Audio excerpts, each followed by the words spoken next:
Good afternoon, this is Dan Howe, PTI Securities and Futures, coming to you from your Wednesday afternoon, September 28th daily wrap-up. Overnight, the foreign markets, Asia was kind of mixed, Europe was up. The overnight trading, once again, fairly wide. S&P had a range of 20 points overnight.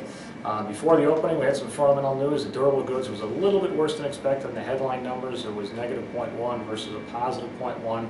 However, the durable good ex-transportation was slightly better. So realistically, it was kind of a mixed report. Earnings report today, we had Family Dollar, which was better, we had Darden Restaurants, which was flat, and we had Mosaic, the fertilizer manufacturer, which was a little bit worse.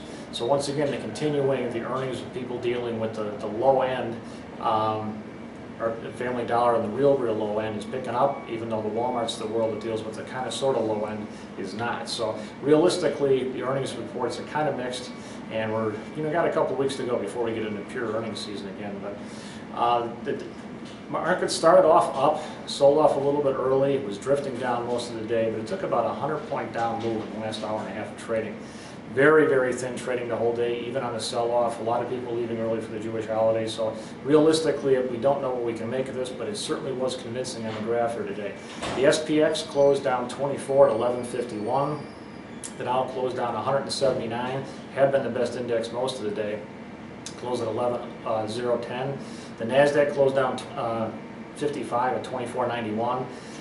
Late in the day, the bonds became bid, so the 10-year note, the yield fell to exactly 2% today, so down 14 basis points. Dollar strengthened, so once again, it was kind of like almost a pure risk trade. The only real exception was gold. Gold sold off again, down $40, 16.12. Looking forward to tomorrow. We got the jobs report coming out on Thursday. We got the GDP number coming out tomorrow. Also, Friday we got Chicago Purchasing Manager and Michigan Sentiment. So we should have some pretty good news to play around with. The sell-off of today actually gave us a pretty good opportunity in the program today. We did some repair strategies last week when the market was really sold off and the volatility hit the mid-40s.